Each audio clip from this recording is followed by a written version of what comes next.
Welcome to the Creative Life Story Work podcast, your regular dose of life story work inspiration. Every month, we bring you life story work ideas, tools, and honest insights from a range of perspectives. Stay connected to the latest thinking in life story work as we talk to people with lived experience, practitioners, local authorities, carers, and people who are shaping the way we help care-experienced children and young people make sense of their past and build a brighter future.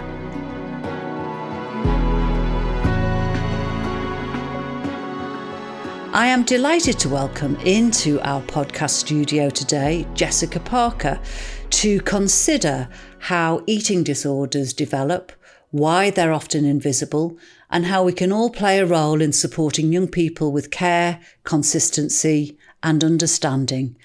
A topic she'll be exploring more with us in an online live classroom on the 12th of February 2026 between 12 and 1. Jessica is Director of Trauma Informed Consultancy Services. She has a background in both psychology and education and is currently undertaking a PhD in psychological medicine at King's College London, specialising in the early identification and prevention of eating disorders. She brings with her experience of national level programmes, including those at the Department for Education and the Department for Health and Social Care. A very warm welcome to you today. Jess, lovely to have you here. Hello, Dawn. Thanks for inviting me in. You're very welcome. I wonder, just to start our conversation off, whether you would like to share a bit about your background and what drew you to focus on trauma-informed approaches to eating disorders. Absolutely. Well, really, my work has always really been about people. I've always been intrigued and very curious about, emotions, how they link back to behaviours. And of course, as we all know, eating disorders are really, at the heart of that. So, for me, kind of really coming from the education sector with my, academic experience in psychology, I guess I was kind of seeing the profession in a very different way, often, working in pastoral roles, safeguarding roles, and, due to kind of really being related back to alternative provision so much, it just kind of felt as though eating behaviours were ways of communication for so many of our children and young people. So I think it just really unravelled from there, really. And what about what inspired you to develop training on eating disorders? Absolutely. I guess in a way I've always felt quite lucky in that I'd already had the basis in psychology, because long story short, Dawn, I thought I wanted to be a psychology teacher, and I love doing that. So I was kind of bringing all of that in anyway into my role. But I realised that actually a lot of my colleagues, the reason why so many of these children and young people come to me was that many other people just felt out of their depth, as you would do. You've trained as a history teacher, as a maths teacher, whatever it is that's brought you in. You weren't trained necessarily in mental health, and neither should you be expected to be. But then I thought to myself, actually, so much of this is just about being human. So many people, who have an eating disorder won't even access therapy. The fact that many of us are working all the time with children and young people, there's so much that we can do with that everyday magic to kind of support and scaffold and, make their days as easy as possible. So I guess for me, it was about empowering like-minded colleagues to know that actually it may seem scary on the surface, but absolutely there's something that we can all do systemically even to shape our practice so much better. In that, talking to your colleagues, what were some of the biggest misconceptions that your colleagues might have had about eating disorders? Absolutely. It's a great question, Dawn. And I think, not just eating disorders, but I guess, when you think about mental health as a whole, it's because so many of us are driven every day by compassion, aren't we? It's that terrifying fear of, if we talk about it, or if I ask you the question, are you using food to cope?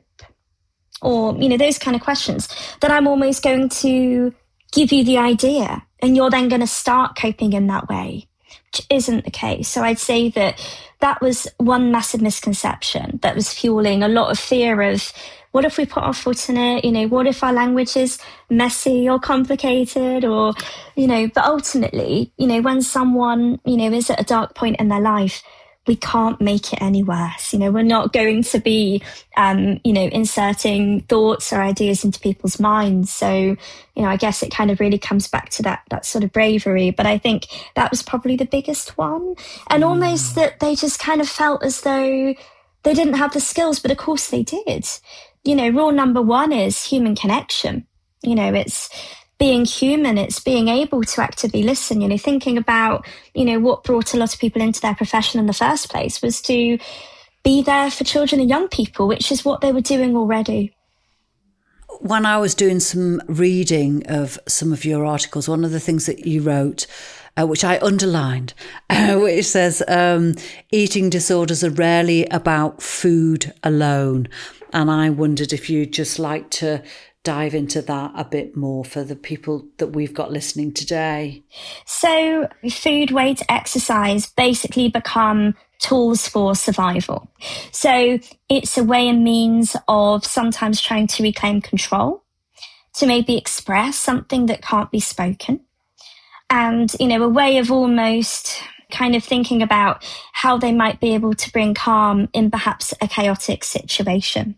So it's not the mechanism of, food, under eating, overeating, exercising. It's that sense of control and coping. And also I wondered about, are there ways that eating disorders show up which aren't easily recognised or visible? Yeah, absolutely. And I would say particularly, when we think about coming at things from a trauma lens as well, trauma itself changes everything really about, even how we inhabit our bodies. And particularly as well, I always kind of use the analogy of the fact that, we don't have X-ray vision, we don't have, MRI scanners built into our retinas. So it isn't just even about a child or young person's body shape. It runs so much deeper than that. So sometimes, we might be looking at perfectionism. It could be that we're noticing maybe children or young people that are, maybe hoarding food, collecting food, particularly amongst the care experienced population as well. So, because much of this is also complicated sometimes by, maybe patterns of food insecurity that have occurred previously. So even though, that lack of safety may not be existing now, very much the child or young person's nervous system is still sort of primed to be responding in those ways. So kind of really learning to survive. So it could even be, much that actually we're not seeing in that kind of way. We might be looking at a child or young person who actually seems very grounded, seems able to control what's going on, but actually beneath the surface, there's often much more to it than that.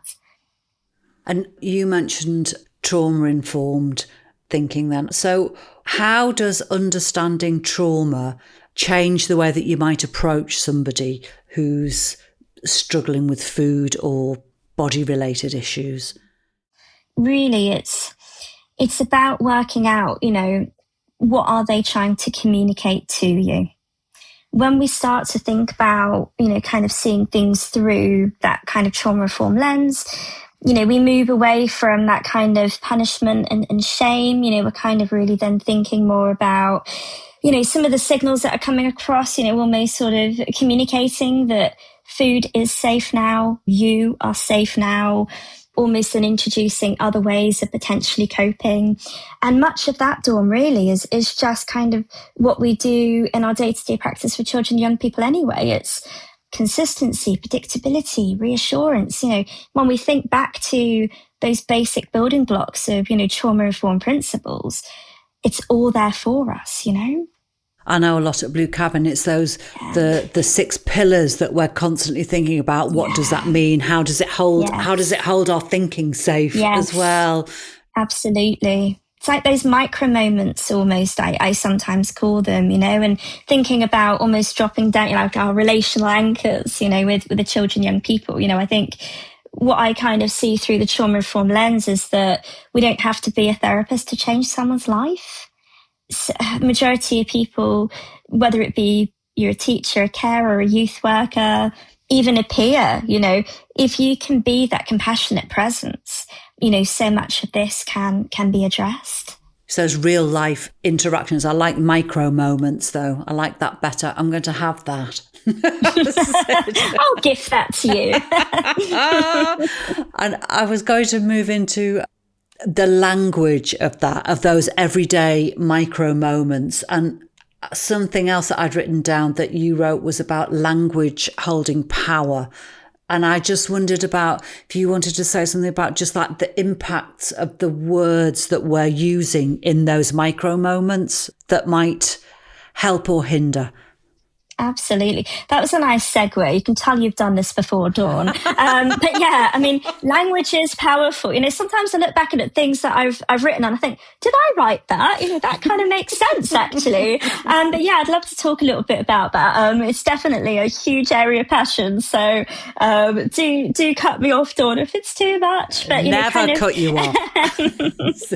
But really, it's language. It's got the power, hasn't it, to kind of open up a door. A doorway of connection, or actually to again start to reintroduce, further shame, further stigma. So for me, I think language, really it kind of shapes how we feel, how we connect, even I guess how we even begin to understand each other. And that's why it's so pivotal to supporting those with eating disorders. The way that we speak is then kind of hopefully enabling a child or young person to work out, am I safe? Am I respected? Am I worthy? Do I belong here?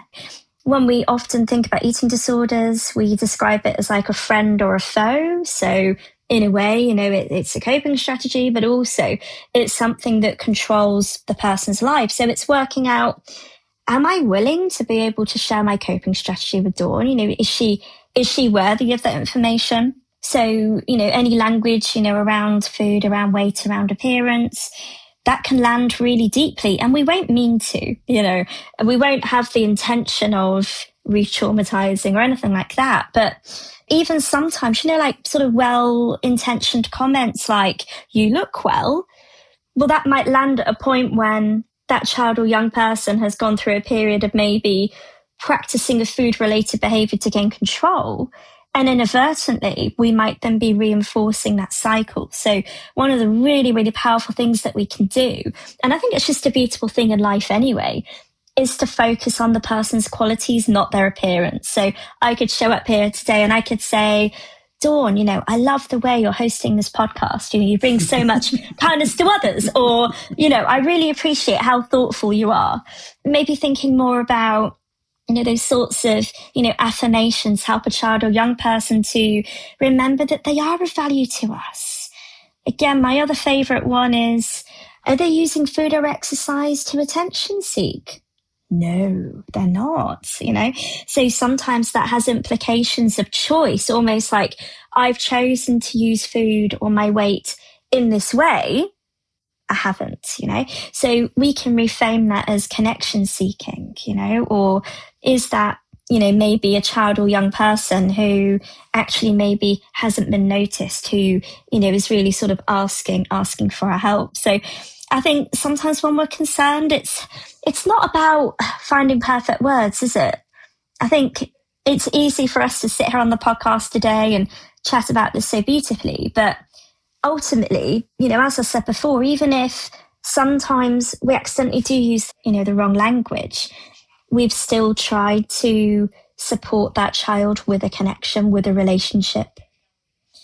So I think my final point on this, unless you want to explore further, I told you I could talk a long time about language, but I guess it's starting with a phrase like, I've noticed, so imagine if you were having to kind of enter into a conversation like that with a child or young person, I've noticed that you've seemed withdrawn lately, or I've noticed that, you don't seem to be spending lunchtime with the others. I don't know what's going on, but I just want you to know that I care, that I'm here for you. If you want to talk, kind of trying to be neutral with things, but also being kind to ourselves in that it doesn't always work perfectly in the moment, does it? But those phrases that you've just said there are about opening up connection rather than closing it down as well.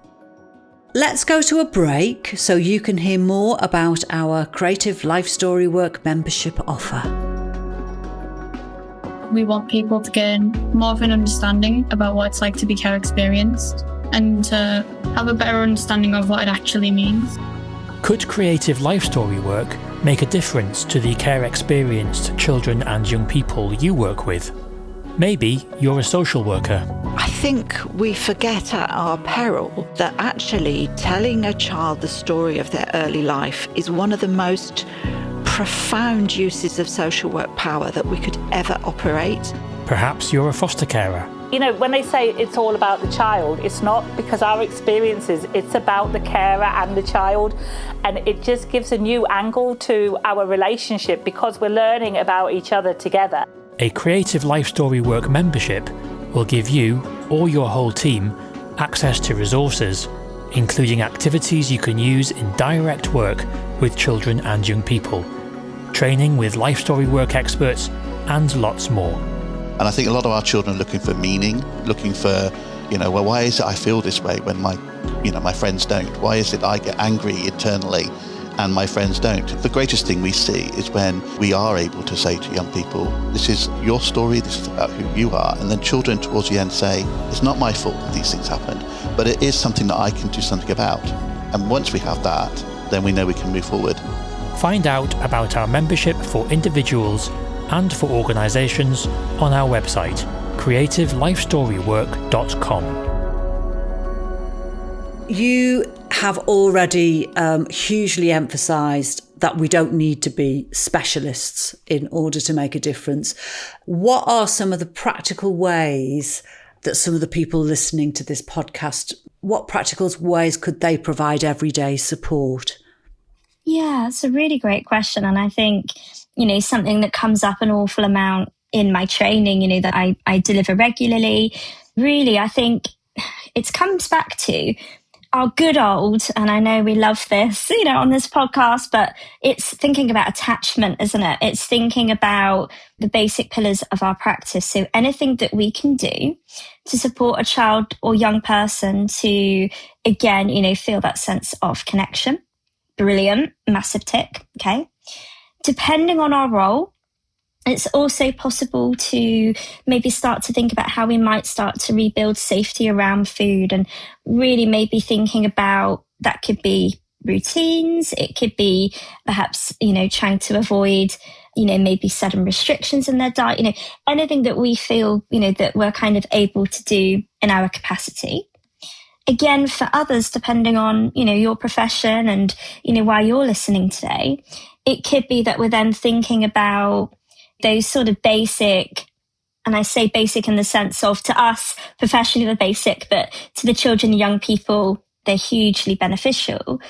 Maybe educating around social media. I find that social media amplifies sometimes the wrong things, and the fact that for children and young people growing up, particularly those who might be trying to seek support or gain more of a sense of belonging, they might find themselves on things like Instagram or social media where it's all about beauty standards. So however in our power, we can help children and young people to also think about their worth. So that links back onto a beautiful movement called body neutrality. Not sure if you've heard of it, but really building it back to challenging those narratives, challenging that negative self-talk that many children or young people will have, and understanding that their worth isn't about how they look. It's about them kind of working out, where it is that they belong in the world. And for those people listening who are perhaps working in an organisation, how can an organisation better foster a safe environment for those young people?